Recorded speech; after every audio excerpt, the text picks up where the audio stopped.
Mon cher père, je profite du trajet retour vers Bruxelles pour t'écrire, puisque se parler devient difficile. Nous nous sommes encore quittés fâchés, et j'en suis désolé. Depuis que ce maudit virus est arrivé, les sujets de discorde ne manquent pas. Nous n'avons pas la même vision de ce qui nous arrive. Moi, je crois que les décisions prises pour arrêter la propagation du virus ont largement dépassé le cadre de la santé publique. J'ai le sentiment que nous fonçons droit vers un monde hygiéniste et hyper contrôlé, où nos enfants ne seront plus que des numéros. J'ai peur qu'ils ne connaissent jamais l'insouciance et la liberté dont nous avons profité pendant 60 ans. Peut-être est-ce pour le pire, peut-être pour le meilleur, tout dépend du monde dont on rêve.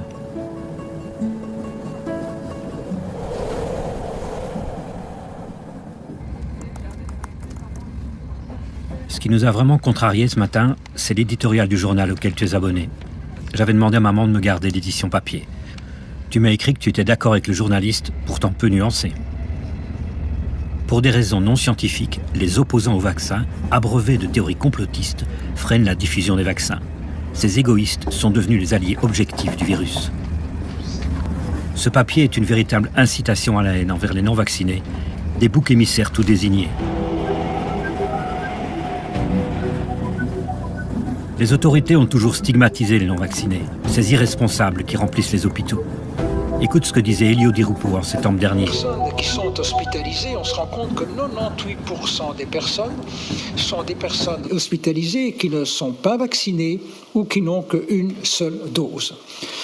Il ne faut pas de preuve plus évidente, c'est la vaccination qui aujourd'hui est l'unique solution pour ne pas être contaminé et pour tenter progressivement d'éradiquer le virus. Il y a là 3 affirmations assez discutables. 98% des personnes... Le ministre se réfère à une étude de Cienzano conduite entre janvier et août 2021. Or, lors de la 3e vague, moins de 10% de la population était vaccinée. Il est donc logique que la majorité des lits étaient occupés par des patients non vaccinés. Sortir ce chiffre en septembre, c'est malhonnête, parce qu'à ce moment-là, près de 28% des hospitalisés étaient vaccinés. C'est la vaccination qui aujourd'hui est l'unique solution pour ne pas être contaminé. Non, les personnes vaccinées continuent à être contaminées et contaminantes. En septembre, c'était déjà limpide sur les courbes statistiques des pays qui ont vacciné avant nous. Aux États-Unis et en Islande, une nouvelle vague de contamination est apparue alors qu'on vaccinait en masse. C'était encore plus flagrant aux Seychelles. Et pour tenter progressivement d'éradiquer le virus. Encore une fake news, comme le confirme une spécialiste des vaccins, membre du Conseil supérieur de la santé. Que l'éradication d'un virus respiratoire SARS-CoV-2, ça c'est de la foutaise, hein, c'est pas possible. 3 fake news en 30 secondes pour le ministre-président et aucune censure sur YouTube. Les plateformes et les réseaux sociaux s'en prennent plutôt à ceux qui ont le courage de mettre en doute le discours officiel. Censurés, conspués par certains confrères, cantonnés aux médias alternatifs, des dizaines de spécialistes et de soignants sont ostracisés. Quand j'ai posé des questions sur le vaccin, j'ai été classé parmi les anti-vax. Alors, quand on a passé 50 ans de sa vie à promouvoir les vaccins, on a quand même un peu de difficulté à encaisser ça. Certains ont même été poursuivis. C'est le cas d'un chirurgien que j'ai rencontré, le docteur Collignon. J'ai été convoqué à l'ordre des médecins sur base d'une plainte parce que je prescrivais de l'ivermectine, d'une part, et que je tenais des propos anti-vax en public. J'ai plaidé coupable. J'ai plaidé coupable pour 2 raisons. C'est parce que je suis fier d'avoir eu ce comportement. J'ai plaidé coupable sur le plan des prescriptions et j'ai plaidé coupable parce que ce plan de vaccination viole de très grands principes du droit naturel qui sont traduits dans des textes de loi qui font autorité. Le premier, c'est qu'il viole le secret professionnel. Le deuxième, c'est qu'il viole considérablement les droits du patient, parce que la loi du 22 août 2002 dit clairement que le patient doit, après avoir été examiné correctement par un médecin compétent, être informé intelligiblement des risques et des avantages d'un traitement et y consentir librement. Tous ces principes fondamentaux ont été totalement bafoués. Le plan de vaccination a été critiqué au sein même de l'Ordre des médecins. J'ai rencontré un de ses membres, le docteur Boxo. En effet, je donnais une interview à un journaliste du Soir, c'était au début du mois de mars 2021, où j'ai dit que le plan de vaccination puait le totalitarisme. Pourquoi ? Parce que c'est la première fois que l'on a contraints, entre guillemets contraints, on leur a pas mis un flingue sur la tempe, hein, mais l'INAMI, donc les mutuelles, a donné des listes de patients à risque. Ça m'a déplu. Moi, ce que je voulais, ce que j'espérais, c'est qu'on demande aux médecins traitants d'avoir une discussion avec les patients, et notamment les patients à risque, et sur base des listes que fourniraient les médecins traitants avec l'accord de leurs patients, permettre d'avoir ce contact. Maintenant, attention, c'est très facile de faire le procès des gens après coup. Hein. Je peux comprendre qu'il l'ait fait. Je le regrette. Pendant les premières semaines de l'épidémie, les généralistes n'ont pas pu recevoir leurs patients. Je me demande comment tu aurais réagi si tu pratiquais encore. Est-ce que maman aurait pensé de cette campagne vaccinale ? Quand tu étudiais avec ta future épouse à l'université de Liège, c'était le début des grandes campagnes de vaccination contre des maladies comme la polio. Mais toute comparaison entre le virus de la polio et les coronavirus est une fumisterie. Et les vaccins à ARN messager n'ont rien à voir avec ceux découverts à ton époque. On nous assure que les vaccins Covid ont été développés très rapidement grâce à des moyens colossaux mis en œuvre. Ni la qualité, ni la sécurité n'auraient été négligés. Ce n'est pas ce que j'ai lu dans des enquêtes indépendantes sur les essais cliniques menés par Pfizer-BioNTech. Plusieurs soucis ont été détectés dans la méthodologie. J'ai eu en ligne l'auteur d'un rapport très critique, une spécialiste des essais cliniques, la biostatisticienne Christine Coton. Au moment, en décembre 2020, quand on dit « Oh ben tiens, on va vacciner plus de 75 ans, c'est les plus fragiles », il n'y a aucune efficacité démontrée du vaccin sur les plus de 75 ans par manque de cas. C'est-à-dire que dans l'essai, ils n'ont pas assez de cas Covid pour prouver une différence. Il y avait quand même de quoi redire en termes méthodologiques pour quelqu'un qui travaille dans une agence. Mais l'Agence européenne du médicament, elle s'entoure de gens comme vous. Donc comment se fait-il qu'ils n'ont pas alerté sur la faible fiabilité des essais cliniques ? Ah ben ça, c'est toute la question. Tu me contestes le droit de parler des vaccins puisque je ne suis ni scientifique ni médecin. Mais combien d'entre eux ont eu le temps de regarder la notice du vaccin Comirnaty commercialisé par Pfizer ? Je te mets le document en copie. La toxicité sur les fonctions de reproduction et de développement a été évaluée chez le rat. Aucune étude de génotoxicité ou de cancérogénicité n'a été réalisée. Tu te souviendras qu'en début de campagne vaccinale, certaines personnes avaient reçu par erreur 2 injections d'un produit différent. En un temps record, les autorités sanitaires avaient conclu que ça ne posait aucun problème. Lorsque la saison de la grippe est revenue, on a proposé d'injecter en même temps aux seniors le vaccin Covid et le vaccin contre la grippe, un dans chaque bras. Pourtant, dans la notice du vaccin Comirnaty, on peut lire ceci. L'administration concomitante de Comirnaty avec d'autres vaccins n'a pas été étudiée.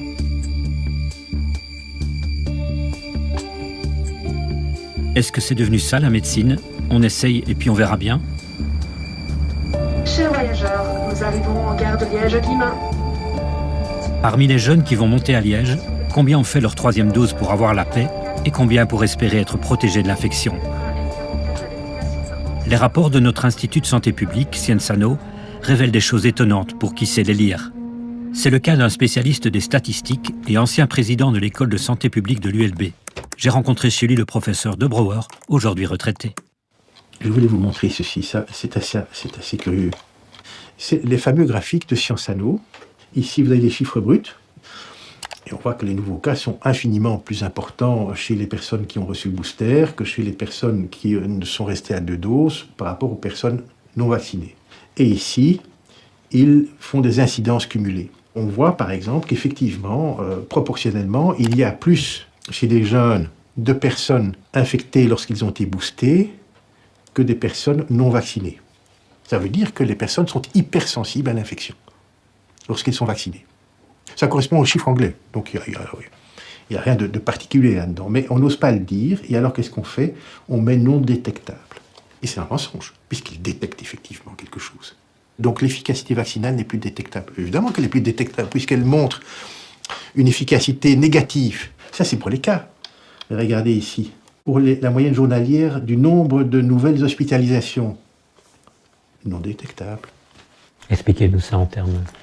Eh bien, votre risque d'être hospitalisé pour le Covid lorsque vous êtes vacciné est plus important que le risque d'être hospitalisé pour le Covid si vous n'êtes pas vacciné. 10 jours après cette rencontre, la situation s'était encore empirée. C'est désormais 9 données sur 12 que Sciensano indique comme non détectables. Un journaliste du média BAM a repris les chiffres officiels bruts et calculé une efficacité négative dans la plupart des tranches d'âge. J'ai demandé une réaction à Sciences Sanofi qui a répondu par mail.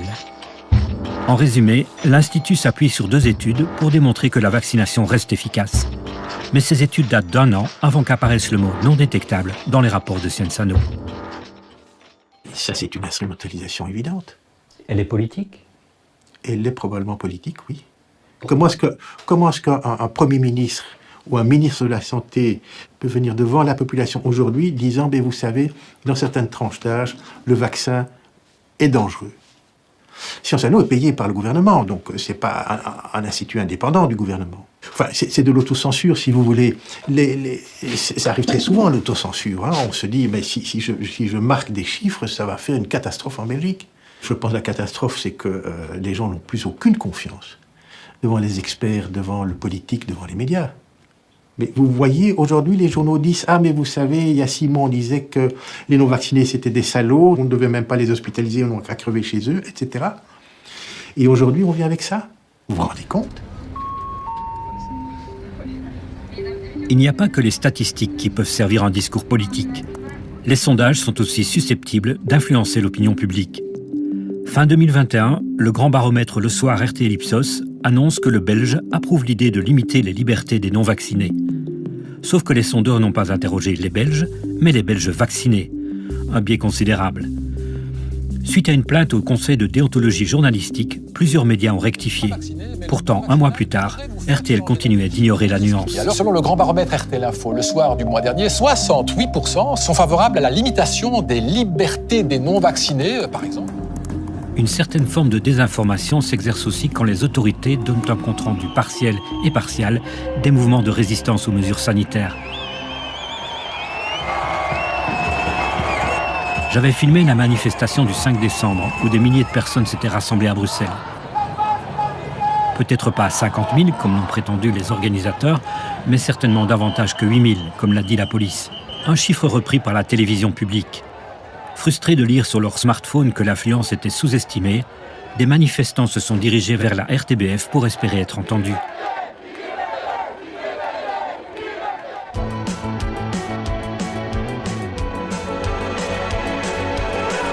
En matière de désinformation, tu avais peut-être regardé cette émission spéciale sur RTL où notre Premier ministre se trouvait face aux jeunes. Pour les rassurer, il avait lâché cette phrase. Les vaccins qui ont été approuvés en Belgique, combien de cas il y a eu d'effets secondaires? Il n'y en a eu pratiquement pas. Il y a eu 1 cas sur, au total, plus que 10 millions de vaccins qui ont été administrés en Belgique. Donc, j'ai vérifié le soir même, l'Agence fédérale du médicament avait déjà enregistré plus de 14 000 signalements d'effets indésirables, dont 9 800 graves. Sur 227 décès rapportés, l'agence reconnaît qu'au total, 4 d'entre eux sont considérés comme probablement liés au vaccin. Est-il possible qu'un Premier ministre soit mal informé ? Ou bien se croit-il autorisé à dire n'importe quoi à la télé, et ceci dans ce qu'il pense être l'intérêt supérieur de la nation, à savoir la vaccination de toute la population ? C'est aussi un choix de non-solidarité. En tout cas, il y a un problème dans notre pays quant à la notification des effets indésirables. Vous voyez ici, c'est la base de données européenne des rapports d'effets indésirables, susceptibles, etc. C'est EudraVigilance. J'ai repris le nombre de vaccinations réalisées par ces pays, ce qui me permet de faire un pourcentage d'effets secondaires. Donc vous voyez que aux Pays-Bas, 0,7% d'effets secondaires après la vaccination, c'est énorme. Et en Belgique, on est à 1,5 pour 1000. Donc cela veut dire qu'en Belgique, on devrait déclarer 80% en plus d'effets secondaires pour être au niveau des Pays-Bas. Je vois à ma consultation arriver une jeune fille qui a fait une thrombose ilio-fémoro-poplitée massive. Et elle l'a faite 2 jours après son vaccin. Et le rapport d'hospitalisation qui me parvient dit thrombose veineuse profonde, non pas sur vaccin fait 2 jours avant, mais sur une pilule contraceptive, donc œstroprogestative. Évidemment, dans ces conditions, il n'est pas pensable d'enregistrer ce cas à la pharmacovigilance, puisqu'il est clairement dans le protocole lié à la pilule contraceptive. Cette patiente évolue pas mal jusqu'au jour où elle est invitée à faire sa 2e dose de vaccin. Elle téléphone donc à son chirurgien qui l'avait fibrinolisé, qui lui dit « Oui, vous pouvez le faire, il n'y a aucun problème ». Et elle rethrombose tout. Elle n'est toujours pas enregistrés dans les fichiers de la pharmacovigilance. C'est choquant, parce que la pharmacovigilance ne nous demande pas de démontrer. Il faut dire, voilà, après tel traitement, j'ai tel effet secondaire. Est-ce le traitement ou pas? Ce n'est pas à nous de juger. C'est aux analystes statisticiens de voir si cette complication est arrivée plus souvent avec ce produit que sans le produit. C'est tout. Je me suis rendu à l'Agence fédérale du médicament pour avoir une réaction au propos du docteur Collignon. Voici ce qu'en dit un spécialiste de la pharmacovigilance, Thierry Roisin. Ma réaction est qu'il est évidemment regrettable que le cas n'ait pas été notifié par l'hôpital. J'en profite ici pour refaire un appel aussi bien aux professionnels qu'aux citoyens de vraiment les encourager à notifier les réactions et certainement ce type de réaction. Nous pourrons à ce moment-là au moins avoir un certain nombre d'informations, essayer à partir de là de documenter le cas, même si évidemment il eût été plus facile si l'hôpital avait notifié la réaction. Donc ce sont des choses choquantes parce que c'est aussi une espèce de négation de la réalité et de la souffrance des gens. À votre avis, à quoi est-ce que c'est dû, ce déni? C'est une véritable conviction dans le chef de certains de mes confrères que le vaccin ne peut pas donner d'effets secondaires. Et ça, je vous avoue que j'ai beaucoup de difficultés à comprendre. La deuxième chose, c'est que, évidemment, la promotion du vaccin est présentée comme une obligation. Tout médecin qui délivrerait des informations au public qui sont contraires à l'état actuel de la science seront sévèrement poursuivis. Et l'état actuel de la science, c'est que le vaccin est une merveille qui n'a aucun effet secondaire. Eh bien, c'est pas vrai. Ce qui nourrit nos désaccords, toi et moi, c'est avant tout une question de point de vue. Dans ce train d'où je t'écris, il y a des passagers qui voient des choses se rapprocher et d'autres qui les voient s'éloigner. Chacun interprète ce qu'il observe d'après sa position. Je comprends qu'avec ton expérience, tu n'aies pas la même vision que moi sur cette crise et la campagne vaccinale. Je relis nos échanges pour trouver des points de convergence. Il y a un an, tu m'avais écrit « La vaccination des jeunes, elle est peut-être inutile, mais elle est aussi inoffensive chez eux. » On en est désormais moins sûr.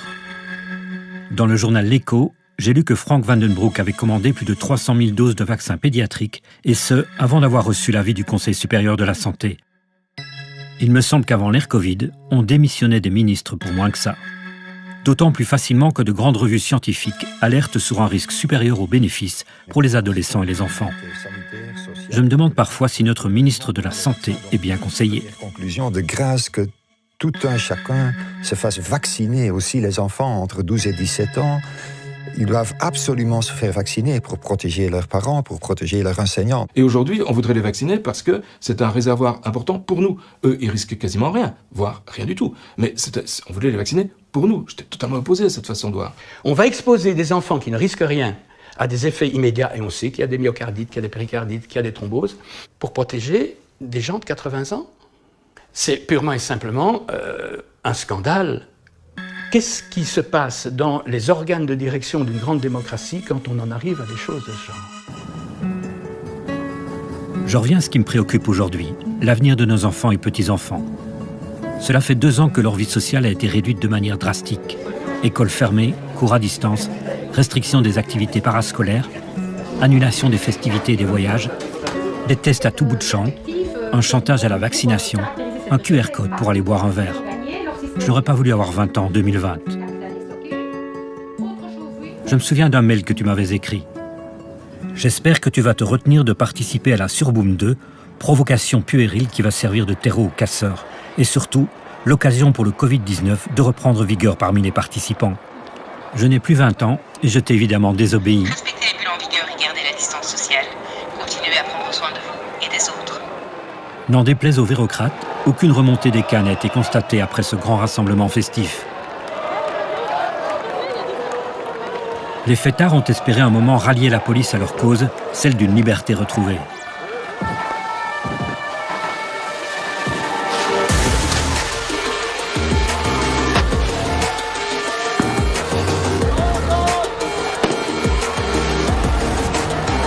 Que se serait-il passé si les forces de l'ordre avaient laissé faire plutôt qu'intervenir de manière musclée et disproportionnée? En face, évidemment, l'occasion était trop belle pour ceux que tu appelles les casseurs d'en découdre avec la police.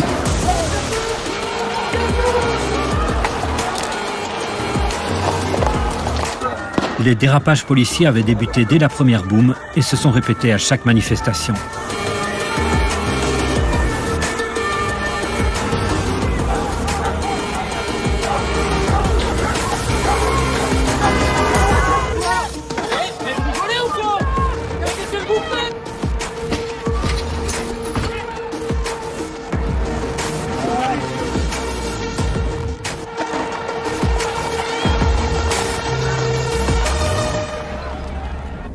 Si tu avais assisté à tout ça, tu te serais demandé comme moi si notre pays n'avait pas rejoint la liste des régimes autoritaires. Écoute ce que m'a dit un juriste, l'avocat Arnaud Janssen. Il y a eu ce que j'estime à titre personnel des dérapages autoritaires, mais nous ne sommes pas rentrés dans un état policier pour autant. Ça ne s'est pas institutionnalisé. Arnaud Janssen fait partie du collectif Lawyers for Democracy qui s'inquiète des entorses à l'état de droit. J'avais d'ailleurs réfléchi à un article dont le titre était « La tentation autoritaire ». Dans toutes les mesures où on déroge aux droits humains et aux libertés fondamentales, on ne disait pas « Ne vous inquiétez pas, c'est très temporaire, on va y mettre fin, on va tout rétablir ».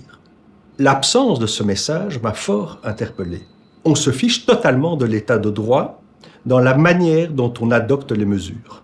Et le cadre n'est pas un obstacle aux mesures, c'est une aide à la décision. Et ce que nous dénonçons dans ces collectifs de juristes trouve des échos dans les études internationales. Mais c'est passé au bleu. Vous parlez de ça aux politiques, il ne veut pas l'entendre ou il ne peut pas l'entendre. Au motif de l'urgence sanitaire, ce sont les exécutifs qui ont imposé toute une série de mesures. Nos parlementaires se sont spontanément réduits au silence, comme s'ils avaient respecté à la lettre les mesures de distanciation sociale à l'égard de la population. Pendant des mois, ce sont des pouvoirs spéciaux et des décrets qui ont régenté la société. C'est sans doute toi qui m'as appris le mot le plus long de la langue française. On peut enfin le placer, de nombreuses mesures ont été prises anticonstitutionnellement. Pendant plus d'1 an, la crise a été gérée par arrêté ministériel. Une loi encadre désormais l'application des mesures sanitaires en cas de pandémie. Mais qui va décider si nous sommes en pandémie ou non? L'OMS? Des experts belges? Comment seront-ils désignés? N'auront-ils pas une gestion focalisée sur leur seule spécialité? Leur avis ne sera-t-il pas influencé par les laboratoires pharmaceutiques qui financent leurs institutions? Ces questions ont été peu débattues au Parlement. Ça peut pas continuer comme ça. Ce qui a beaucoup agité les juristes et les politiques, c'est la vaccination obligatoire. Le ministre de la Santé a fait le forcing pour tenter d'imposer une obligation vaccinale, lui qui a pris goût au pouvoir discrétionnaire. On sait ce qu'il faut faire. Il faut vacciner. Il y a enfin eu débat sur cette question à la Chambre et on peut s'en réjouir. Mais au moment où l'attention était portée au niveau fédéral, le Parlement wallon a voté un décret dans une relative discrétion. L'article 18 de ce texte laisse la porte ouverte à l'obligation vaccinale au niveau régional.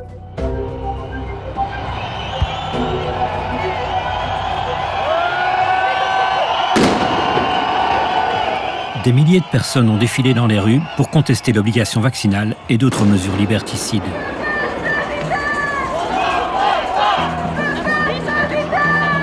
Des initiatives plus juridiques, plus symboliques, plus festives ont également tenté de provoquer le débat.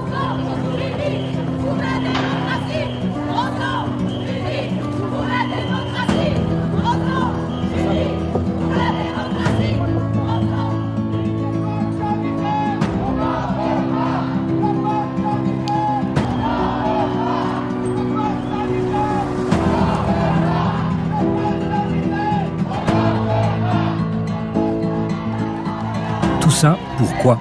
Le pouvoir est resté sourd aux appels à davantage de démocratie, de rationalité, à plus d'humanité.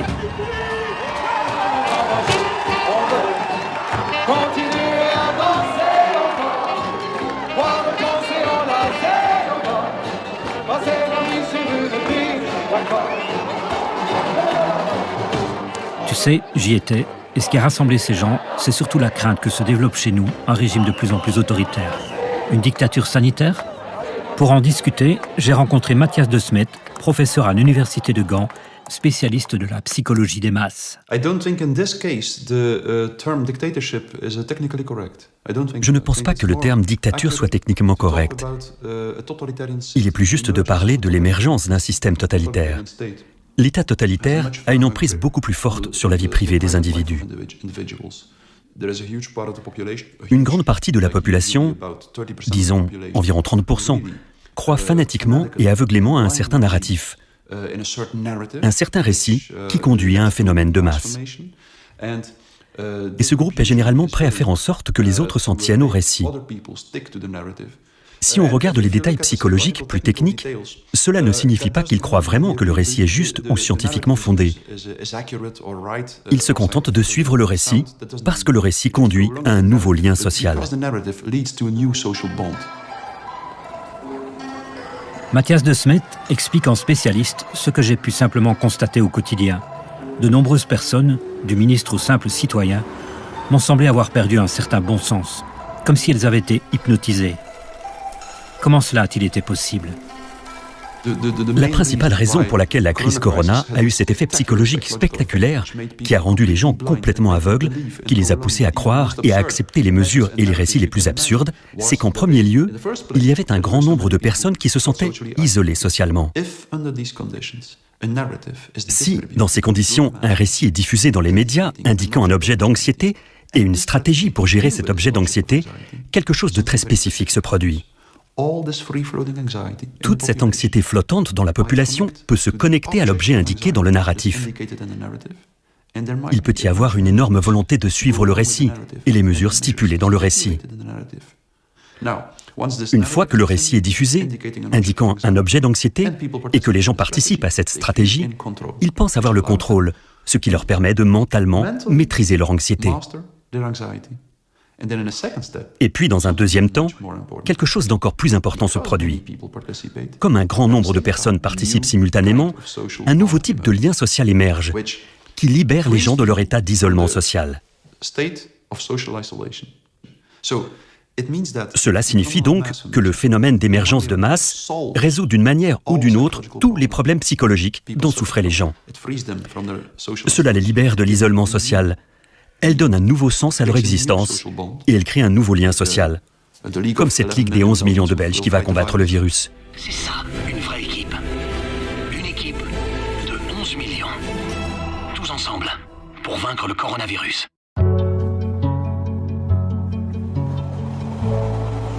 Je crains que tu aies subi malgré toi ce que Matthias De Smet appelle l'effet de masse. Privé des parties de bridge avec tes amis, isolé socialement, maintenu dans une anxiété permanente par les médias, je t'ai senti adhérer complètement à ce récit fédérateur où la solidarité allait nous aider à tenir le coup jusqu'à l'arrivée du vaccin Salvator. Cette promesse t'a sans doute aidé à surmonter l'isolement et l'anxiété, et c'est tant mieux. Moi, tu le sais, je n'ai pas suivi le courant. Non par manque de solidarité, mais à cause de cette campagne de communication qui m'a paru d'emblée disproportionnée. C'est pour ça que je tente de te dire mes craintes. Éteins la télé, papa. Regarde par la fenêtre. La crise sanitaire est terminée. Depuis des mois, c'est de la politique. Il y a en tout cas un point sur lequel nous sommes d'accord, toi et moi. Des bénéfices scandaleux ont été réalisés par l'industrie pharmaceutique sur le dos de la collectivité. Les labos se sont spécialisés dans les effets d'annonce pour motiver les investisseurs et rassurer les pouvoirs publics. Rappelle-toi, Pfizer avait déclaré que son vaccin était efficace à plus de 90%. Un chiffre que les spécialistes intègres avaient aussitôt relativisé, mais qu'importe. Les gouvernements et les médias avaient relayé le communiqué sans sourciller. Le groupe américain Pfizer annonce un vaccin efficace à plus de 90%. Cette annonce a fait s'envoler les marchés boursiers. Une bonne nouvelle pour les deux laboratoires à la recherche de fonds pour développer leur vaccin. Tu n'as jamais beaucoup boursicoté et moi pas du tout. J'ai donc été étonné des infos qu'on trouve sur le net. Pour développer son vaccin, Pfizer s'est associé au labo BioNTech, coté en bourse. Sur le site officiel de BioNTech, regarde la page dédiée aux investisseurs. La firme est tenue de les informer sur les risques liés à ces produits. On peut télécharger un document qui dit ceci. Nous pourrions ne pas être capables de démontrer une efficacité suffisante ou la sécurité de notre vaccin Covid-19 et les formulations spécifiques aux variants pour obtenir l'approbation réglementaire permanente. En clair, Pfizer-BioNTech ne garantit pas à ses actionnaires que son vaccin est sûr et efficace. C'est pas le discours qu'elle tenait un an plus tôt à la presse. Peut-être BioNTech et Pfizer seront-elles un jour inquiétées pour avoir mené de manière incomplète les études cliniques qui leur ont permis de décrocher la timbale. Pfizer est un habitué des procédures judiciaires. Pour échapper aux poursuites pour fausses déclarations, charlatanisme ou corruption, la firme a déjà déboursé plus de 10 milliards de dollars. Ces ennuis judiciaires n'ont pas empêché la Commission européenne de faire confiance aux géants américains. La Commission a conclu un troisième contrat avec BioNTech Pfizer pour environ 1,8 milliard de doses. Au total, la Commission aura commandé 4,2 milliards de doses, tous fabricants confondus. Je suis en train de faire un petit calcul. 4 milliards 200 millions de doses divisé par 447 millions d'Européens égale 9,4. C'est le nombre de doses de vaccins que recevra chaque Européen, nourrisson compris. On ne pourra pas reprocher à Mme von der Leyen de n'avoir pas anticipé, elle qui en parallèle réfléchissait à rendre la vaccination obligatoire. Comment pouvons-nous encourager et potentiellement réfléchir à la vaccination obligatoire au sein de l'Union européenne? Tu te souviens que la Commission européenne avait levé plus de 7 milliards d'euros pour aider les firmes pharmaceutiques à développer les vaccins? Maintenant qu'ils engrangent des profits faramineux, ces industriels ne pourraient-ils pas rembourser les contribuables européens pour cette aide au démarrage? Ou bien est-ce que c'est ça les partenariats publics-privés? L'argent public pour financer les bénéfices des actionnaires de Pfizer ou Moderna. Tiens, clique sur ce lien, ça va t'amuser. Cela s'est passé à Washington l'année dernière. L'Atlantic Council, une organisation américaine très influente, décerne ses awards aux business leaders de l'année. Madame von der Leyen est invitée à remettre un prix. À qui? Au patron de Pfizer.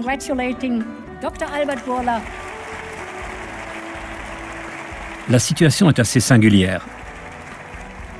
La présidente de la Commission européenne congratule son principal fournisseur. Je m'étonne qu'on n'ait pas été invités, toi et moi, parce que c'est avec l'argent public que la Commission européenne a acheté les vaccins Pfizer. Madame von der Leyen danse avec nos sous. On dirait que c'est des gens qui vivent dans un autre monde. Parce qu'il y a tellement de milliards en jeu. Je te présente une des rares députées européennes à garder son franc-parler, la Française Michèle Rivasi. C'est une oligarchie. C'est ces gens, ces élites qui se connaissent, qui se congratulent, etc. Non, il y a des limites. Elle est dans l'exécutif, elle doit être sur l'intérêt général, elle n'a pas à s'afficher avec les laboratoires pharmaceutiques. Et c'est le boulot à la fois des associations et des parlementaires de bien séparer les choses. Quand il y a eu la crise du Covid, on nous a fait voter, alors c'était autour de 2,5 milliards d'euros, pour justement préacheter des vaccins. Et après, ça a été l'opacité la plus totale. Enfin, il y a un minimum de débat, de démocratie, de transparence à avoir. Mais vous savez ce qui me touche le plus? C'est pourquoi mes collègues ne tapent pas plus le poing sur la table. Moi, ça m'intéresse de savoir comment est calculé le prix du vaccin, parce que qui va payer le prix du vaccin? C'est jamais gratuit, c'est la sécurité sociale, puisque c'est après chaque État membre qui va acheter des vaccins. Je ne comprends toujours pas pourquoi les parlementaires ne sont pas plus vigilants, plus exigeants, vous voyez, parce qu'on est démocratiquement élus. C'est la seule structure qui est élue démocratiquement. La démocratie, c'est toute une série d'étapes qu'il ne faut pas louper, parce que si on la loupe, eh ben, il y en a d'autres qui prennent le pouvoir. Et là, on s'est fait prendre le pouvoir par une minorité. Madame von der Leyen est mariée à Heiko von der Leyen, directeur médical d'une société de biotechnologie active dans les thérapies géniques. J'imagine que le couple partage une vision commune sur l'importance de l'innovation technologique en matière de santé. Et c'est probablement le cas des grands de ce monde. Qu'ils soient décideurs politiques, hauts fonctionnaires ou philanthropes milliardaires, ils prennent des décisions technocratiques pour notre bien et notre sécurité, mais sans nous demander notre avis sur les moyens d'y parvenir. Ils n'envisagent pas que des solutions puissent venir de la population elle-même, des communautés ou de leurs représentants. Que nous puissions nous appuyer sur nos propres forces, que nous soyons capables de nous responsabiliser. Au contraire, on a vu combien dans cette crise nous avons été infantilisés.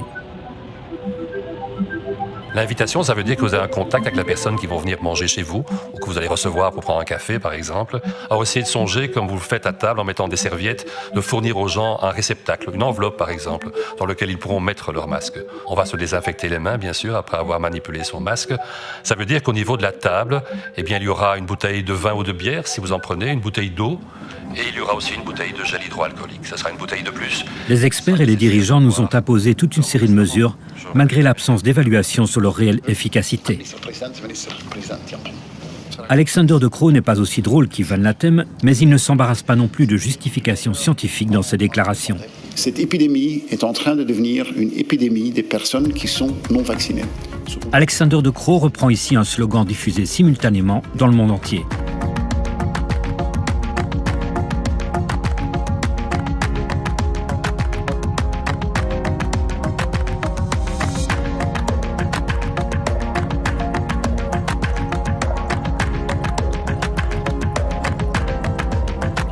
Cela ressemble à une campagne de relations publiques bien orchestrée dans laquelle notre Premier ministre joue sa partition. Regarde cette photo sur la page Facebook de la monarchie belge.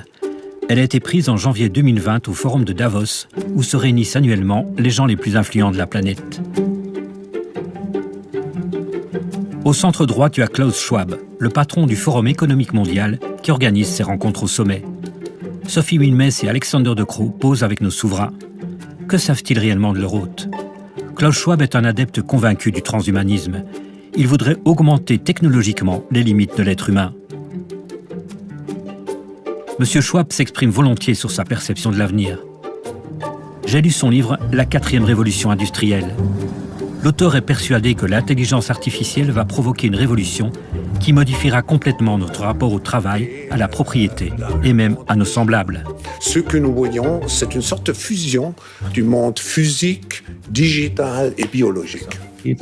En janvier 2021, au forum de Davos virtuel, Alexander De Croo s'était entretenu en téléconférence avec Klaus Schwab. De Croo a été un des Young Global Leaders du Forum économique mondial. Des personnalités charismatiques appelées à de hautes responsabilités.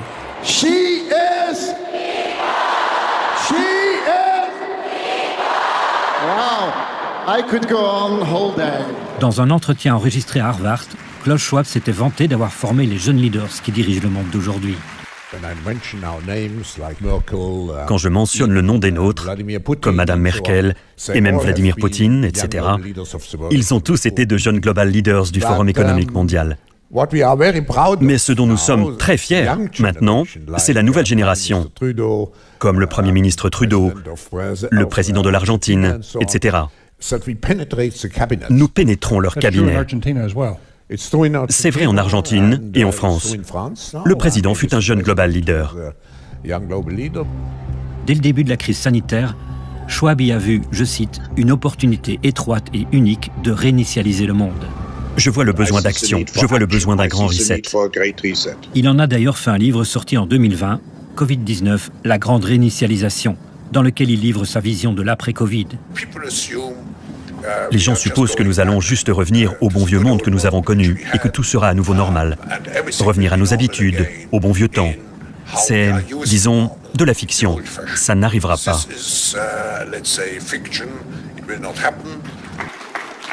Cette année, dans son discours d'introduction au Forum de Davos, Schwab s'est exprimé comme un leader mondial, alors qu'il n'a aucune légitimité démocratique.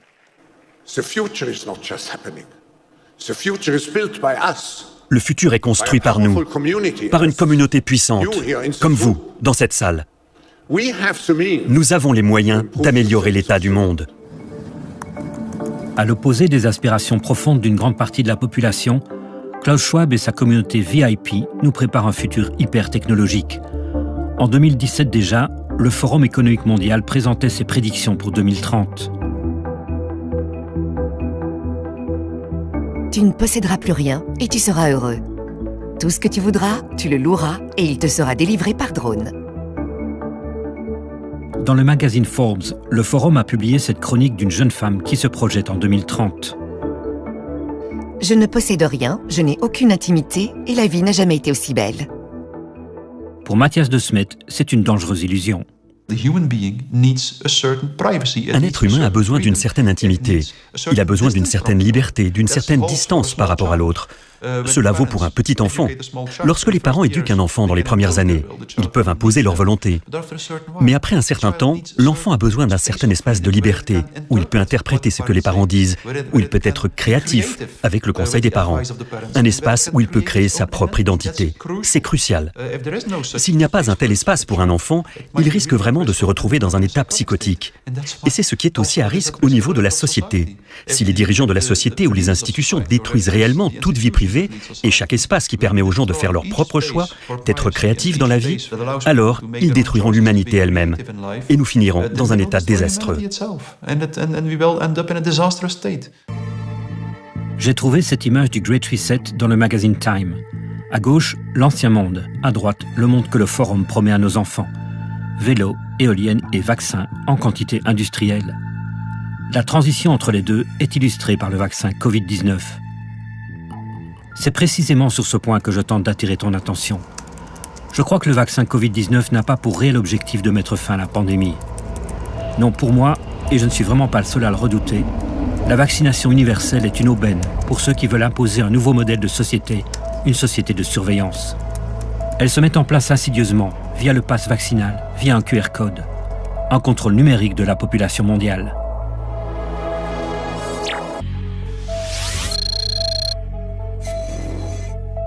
Tu me diras que ce raisonnement ne tient pas la route, puisque nos gouvernements ont déjà abandonné le pass sanitaire. Ce n'est pas exact.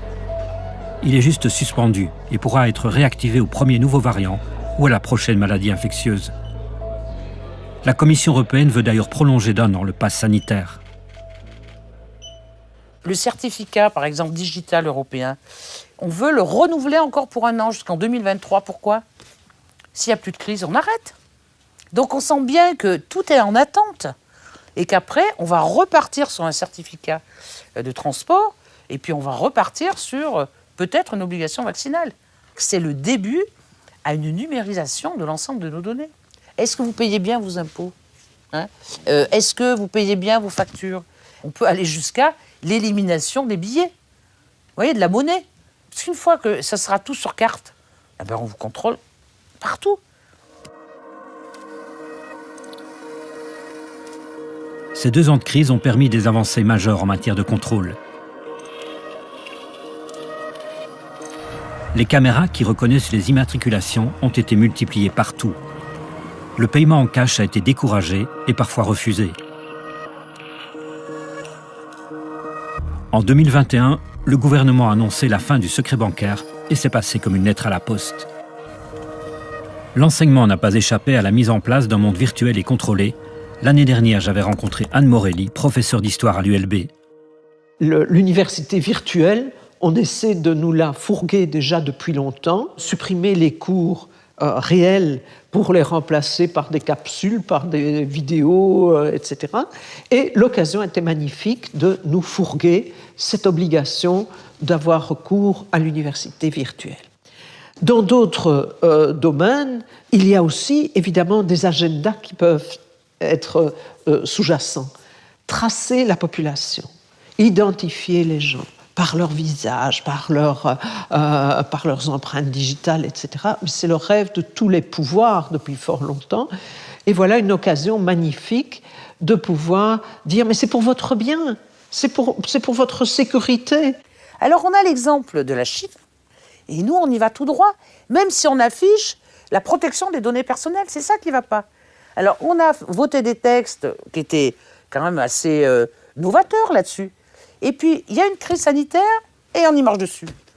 On croit que la technologie va tout résoudre, que ça soit, vous voyez, le défi climatique, que ça soit, là, le défi sanitaire, mais avec la société de surveillance qui va à la clé.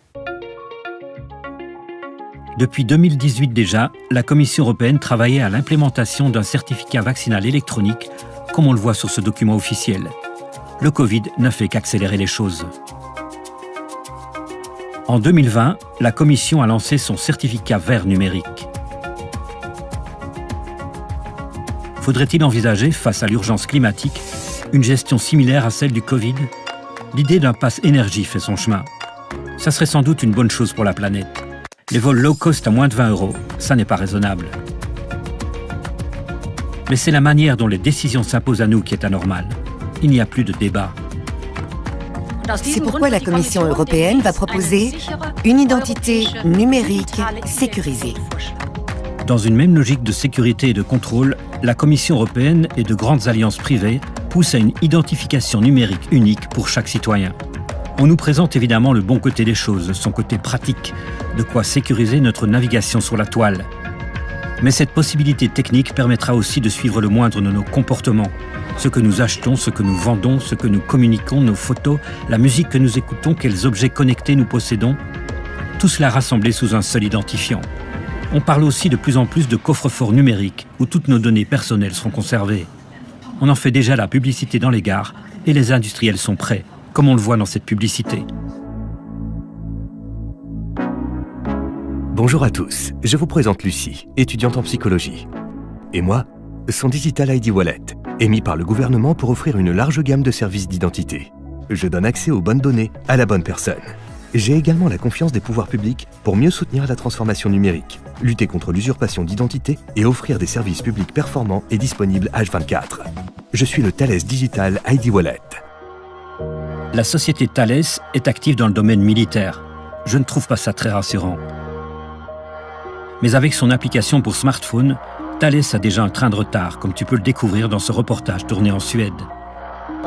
J'ai donc une puce implantée dans mon bras, que j'ai programmée de façon à ce que mon passe sanitaire soit sur la puce.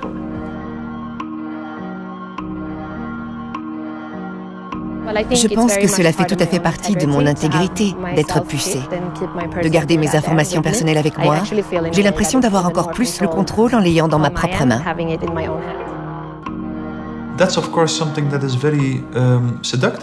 Bien sûr, c'est quelque chose qui est très séduisant dans cette approche technocratique. Elle donne toujours l'impression qu'elle va rendre la vie plus facile. C'est toujours ce qu'elle promet. Vous n'aurez plus à chercher vos clés, vous n'aurez plus besoin de passeport. Tout sera joliment stocké dans une puce dans votre main. Vous ne pourrez plus la perdre, les portes s'ouvriront et ainsi de suite. Vous n'aurez plus besoin de payer, tout sera réglé pour vous et l'avenir semble radieux. Mais ce que nous constatons, étrangement, c'est qu'à chaque bond en avant de la technologie, chaque pas dans la direction d'une société technocratique, il y a davantage de gens qui se sentent déprimés, il y a davantage de suicides, il y a plus de gens qui souffrent de burn-out. Cela montre donc que cette vision technocratique de l'homme, cette vision mécaniste de l'homme dans le monde, est à bien des égards extrêmement naïve et ignore l'essence même de l'être humain.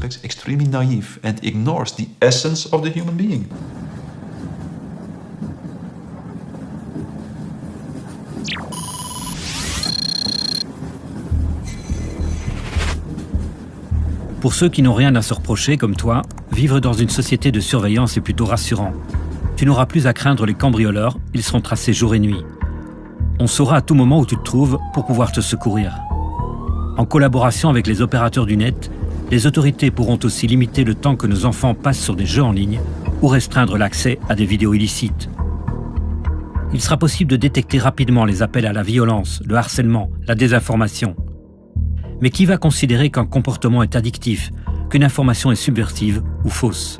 Quand on voit comment Google, Facebook ou Twitter imposent déjà leur ligne de conduite, bien au-delà du cadre fixé par la loi, et limitent la liberté d'expression, on est en droit de s'inquiéter.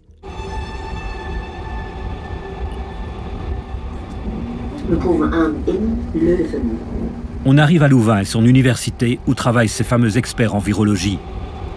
Toi, tu n'as pas fait de spécialité, mais pour moi, tu étais le meilleur docteur du monde, après maman.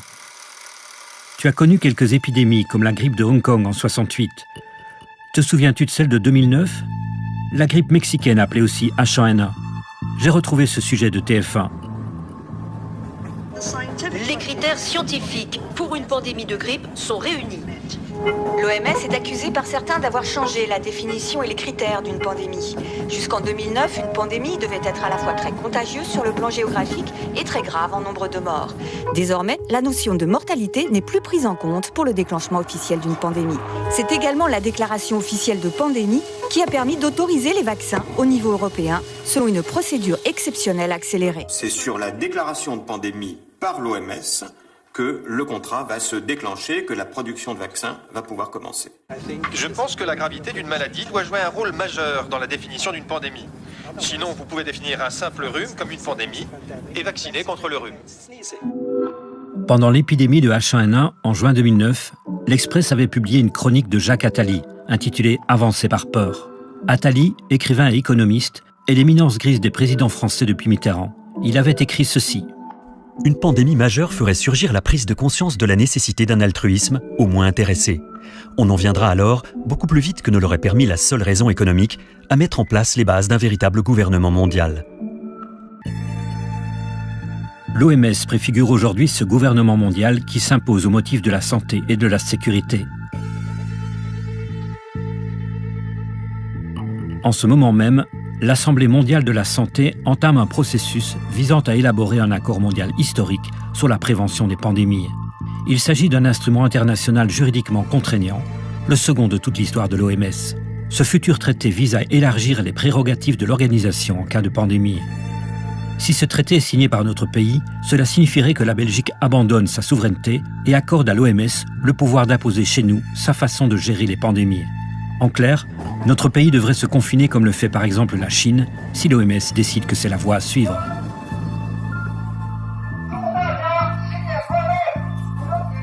Les 25 millions d'habitants de Shanghai ont été séquestrés pendant des semaines pour espérer atteindre zéro infection.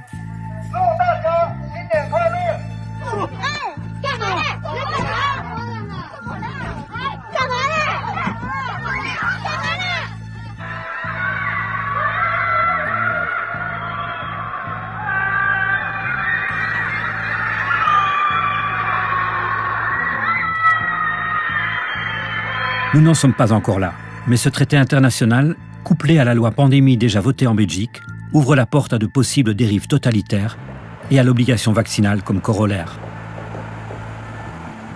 Nous pourrions vivre perpétuellement sous la menace d'une épidémie, réelle ou redoutée. Cette vigilance sanitaire imposerait d'incessantes restrictions de nos libertés fondamentales. Le Conseil de l'Union européenne a déjà répondu favorablement à cette initiative de l'OMS. Son président, Charles Michel, est un grand promoteur du texte qui jouit déjà d'une belle campagne de communication. Nous avons proposé un traité international sur les pandémies enraciné dans la constitution de l'OMS. Ce traité ferait de l'OMS le siège d'une gouvernance mondiale non élue, en partenariat avec de grands acteurs privés. Sous couvert de fondations philanthropiques et de puissantes alliances, les firmes pharmaceutiques ont déjà pris le pouvoir à Genève en imposant leurs priorités. Souviens-toi de mon film Malaria Business. Il y a exactement 25 ans, le budget de la OMS, les plus de 50%, étaient les contributions publiques obligatoires des pays membres de la OMS. Aujourd'hui, une vingtaine d'années après, il y a seulement les 18 ou 20% de contributions publiques, de telle façon que le secteur privé, fondations comme la fondation Bill et Melinda Gates, ont pris le contrôle de l'organisation.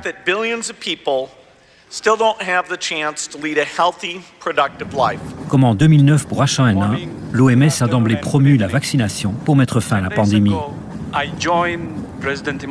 J'ai pris contact avec le président Emmanuel Macron, la présidente Ursula von der Leyen et Melinda Gates pour soutenir le développement, la production et la distribution équitable de vaccins, tests et médicaments. Il me reste quelques minutes avant d'arriver à Bruxelles. Tu comprends maintenant pourquoi je tente d'alerter mes proches sur cette obligation vaccinale et le pass sanitaire qui en découle ? C'est mettre le doigt dans un engrenage qui nous mènera vers une société de contrôle, où même notre intimité ne sera plus préservée. Mes amis me rétorquent que nous sommes déjà surveillés par une armada de caméras, tracés par nos cartes bancaires, par nos téléphones portables, par Google et Facebook. Oui, c'est vrai, mais nous avons encore le choix de refuser ce monde-là. Tu es d'ailleurs plus rebelle que moi, puisque tu n'as pas de GSM.